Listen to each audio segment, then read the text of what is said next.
Jua kita kena kade-kade. Semoga semua kita dalam lindungan Allah Subhanahu wa taala dimanapun kita berada. Apalagi yang namanya ini musim-musim lockdown ini ya, musim wabak penyakit COVID-19 ini. Jadi kita sentiasa harus menjaga kebersihan. Paling utama adalah mencuci tangan selama 12 saat alias 12 detik. Dia caranya macam ini ya. Cuci tangan seperti ini.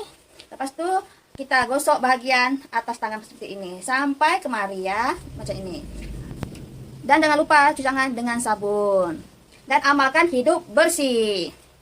Oke adik-adik, hari ini aku mau ngebahas satu persoalan. Karena kenapa selalu Malaysia dengan Indonesia itu selalu berantem alias gaduh.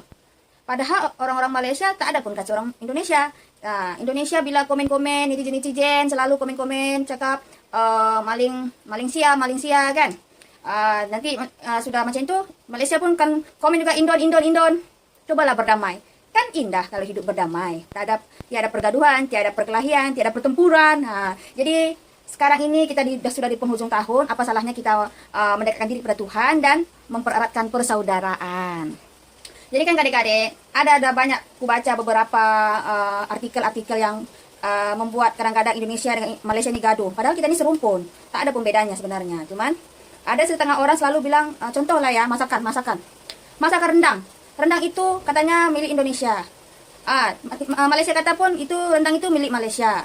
Jadi ya adik-adik, untuk pengetahuan kita semuanya, banyak masyarakat Indonesia yang berdomisili ataupun menetap di Malaysia. Contohnya di Negeri Sembilan, itu kebanyakan orang Nogori dari Padang sana. Jadi kebiasaan, tradisi orang Padang itu dibawa ke Negeri Sembilan. Jadi macam rendang, tradisi dia, baju dia, tradisi Minang itu memang ada di Negeri Sembilan. Seperti di Johor, itu kebanyakannya orang dari Pulau Jawa. Dan ada istiadat orang Jawa itu pun masih turun-temurun still ada di sana. Dan juga banyak tempat yang di Malaysia ini seperti orang Bugis, orang Banjar, semuanya dari Indonesia. Jadi kita ini semua sama sebenarnya. Tak ada istilah klaim ini saya punya, ini semua punya. Ini semua sebenarnya punya Allah dan kita wajib mensyukurinya. Macam itu kan. Terus sekarang ini musim wabak-wabak ini. Kalian janganlah berpikir buruk sangka kepada Malaysia ya kawan-kawan. Kadang-kadang saya sedih baca-baca komentar-komentar dari netizen-netizen yang dari Indonesia sana. Sebenarnya ya, kepada orang-orang yang kerja di Malaysia ini, TKI, TKW Indonesia yang berada di Malaysia ini, kebanyakannya dapat pertolongan dan dapat bantuan dari kerajaan Malaysia untuk bahan pangan. Dan juga dapat bantuan dari setiap company-company, dari setiap perusahaan-perusahaan yang mereka bekerja ya. Jadi saya tengok beberapa komen ini, mungkin orang yang komen ini tak pernah datang ke Malaysia. Ataupun orang ini tak pernah tahu seperti apa Malaysia ini. Hanya dengar dari seseorang ini, Malaysia macam ini. Jadi dia dah simpulkan, oh Malaysia ini seperti ini. Begitu kan. Jadi saya pikir, tolonglah gali sejarah dan sering-sering buka internet tentang kedua negara ini. Jangan selalu kalian mempergaduhkan benda yang belum tentu pasti betul. Kan zamannya internet, kalian boleh tengok YouTube, boleh tengok Google. YouTube itu banyak sekali tuh YouTuber Indonesia yang mayoritasnya itu adalah TKI ataupun TKW di Indonesia di Malaysia yang buat video tentang Malaysia itu. Jadi kurang kira-kira tengoklah kayak mana situasi di sini itu. Dapat bantuan apakah tak dapat bantuan? Kadang-kadang masalah bola pun gaduh. Masalah budaya pun gaduh. Kan lucu kan? Padahal kita tetangga, serumpun, macam adik-beradik. Kalau boleh itu janganlah kita gaduh-gaduh kan. Nasib TKI dan TKW di Indonesia di Malaysia ini pun kalau memang di Malaysia ini kejam, tak sebaik yang korang tengok, tak mungkin kan ada TKI, TKW yang duduk di sini hanya datang seorang jadi satu kampung ada di sini. Contoh kampung Jawa, kampung Bugis, kampung Banjar. Tengok? Kan gitu. Jadi komen-komen orang TKI yang sudah datang ke Malaysia ini, yang sudah bekerja dengan baik di Malaysia ini, mereka pun tidak pernah istilahnya mengatakan, oh Malaysia ini buruk, Malaysia ini, mungkin adalah tapi saya tak dengar kan.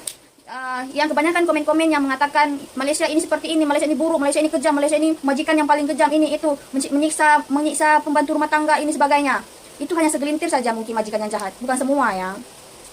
Terus kan adik-adik, aku jadi sedih dengarnya gitu ya kan. Jadi sedih, kenapa kita harus gaduh gitu kan. Terus yang paling saya kadang-kadang berpikir, kenapa orang-orang yang komen-komen ini anak-anak di bawah umur? Coba adik-adik bayangkan, anak-anak yang komen-komen ini, saya tengok Facebooknya kadang-kadang akunnya itu anak di bawah umur, anak SMP, anak SMA gitu kan. Karena ada 2 anak SD tau. Aduh, tolong ya orang tua diawasi ya. Sekarang ini udah zamannya modern. orang boleh menuntut, orang boleh mendenda hanya karena ocehan kita di Facebook, hanya karena komen kita di Facebook ataupun di dunia sosial kita, di medsos kita. Kan tak baik kan? Lajore istilahnya bagi adik kalak karun dengan C. Gitu. Jadi orang tua saya nasihatkan tolong dijaga anak-anaknya gitu. Kembali lagi kepada topik kita tadi itu, macam mana nasib TKI di Malaysia dalam masa lockdown ini. Ada yang TKI yang ada lengkap dokumennya. Ada yang TKI ini tidak lengkap dokumennya, seperti tak ada paspor, tidak ada permit, kosong gitu ya kan. Jadi kemungkinan orang-orang yang tidak dokumen yang kosong ini, mereka nih mungkin takut meminta bantuan karena tak ada identitas diri, tak ada istilahnya paspor, dokumen apa kan, penyokongnya. Jadi yang ada paspor dengan permit ini, dia bekerja dengan satu company dengan secara resminya, mereka tak perlu takut. Karena apa? Karena dari syarikatnya sendiri, dari majikan sendiri aja pun sudah memberi bantuan. Dan juga ada yang dari, kalau di Indonesia itu Kepler, Kepling itu ada memberi bantuan. Itu semua bantuan dari kerajaan Malaysia. Jadi jangan risau, jangan takut. Kalaupun memang susah kali tak dapat bantuan, upload aja di Facebook. Tolonglah kami ini kesusahan, tak ada beras mau makan, tak ada ini untuk dimakan itu kan. Pasti ada orang komen, tolong PM saya akan transfer duit, ataupun tolong PM alamat kamu, kami akan segera ke sana. Itu biasanya NGO yang macam itu, yang NGO badan NGO yang akan menolong orang-orang seperti itu. Jadi nanti saya tunjukkan ya beberapa screenshot daripada YouTube, Facebook yang rakyat Indonesia itu yang dapat bantuan di Malaysia. Jadi saya rasa buatlah wabak penyakit ini, COVID-19 ini sebagai awal permulaan kita untuk saling menyayangi, saling memperbaiki hubungan kita antara Indonesia dengan Malaysia. Bukan hanya setakat ini, sebelum ada wabak virus ini pun sudah banyak sebenarnya kita saling menolong. Cuman mungkin karena ada orang-orang oknum-oknum yang terekspos, yang dengan cerita yang tidak baik, jadi kita ini warga-warganet ini saling mencaci, memaki dan saling gaduh di internet. Ingat ya guys, setiap perkataan kita yang keluar dari mulut kita itu adalah mencerminkan pribadi kita. Jadi, saya rasa kalian, dimanapun kalian semua adik-adikku yang sudah pernah datang kemari, yang belum pernah datang kemari, tolonglah, jagalah adab kita kalaupun kita mau berkomentar. Jagalah adab kita kalau kita mau berbicara. Ya, itu saja pesan dari saya. Semoga adik-adik semua dalam lindungan di batas, sehat semua. Amin, amin, ya rabbil alamin. Assalamualaikum adik-adikku Krina. Pemirsa, salah satu menteri di Malaysia memberikan bantuan beras 5 ton untuk warga negara Indonesia yang terdampak pemberlakuan isolasi nasional di Malaysia. Bantuan tersebut berasal dari kantong pribadi sang menteri, bukan dari anggaran negara Malaysia. Kabar ini sekaligus menutup perjumpaan kita di kabar hari ini. Sesaat lagi Anda dapat menyaksikan program Kabar Arena Malam bersama Bagus Priambodo. Saya Agita Mahlika mengucapkan terima kasih dan sampai jumpa.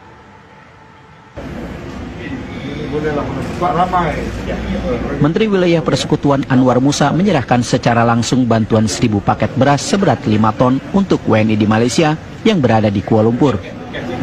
Bantuan tersebut merupakan bantuan pribadi beserta keluarganya untuk meringankan beban hidup para WNI akibat pemberlakuan isolasi nasional di Malaysia. Bagi pihak diri saya secara pribadi, saya punya ramai teman-teman dan sahabat-sahabat, dan saya juga dulu adalah memimpin Badan Persatuan Persahabatan Malaysia-Indonesia. Lalu saya dan keluarga juga mengusahakan sedikit sumbangan, dan insyaAllah akan ada lagi selepas ini untuk disampaikan kepada KNPA supaya KNPA dapat menyampaikan kepada saudara-saudara kita yang barangkali ada di rumah-rumah kongsi ataupun di mana-mana saja mereka berada yang memerlukan bantuan. Bantuan tersebut nantinya akan disalurkan kepada WNI yang saat ini tidak mempunyai penghasilan akibat larangan bekerja oleh pemerintah Malaysia. Mereka berharap bantuan serupa juga datang dari pemerintah Indonesia untuk WNI yang saat ini kondisinya mengkhawatirkan. Dari Kuala Lumpur, Malaysia, Dimas Purnomo, TV One mengabarkan.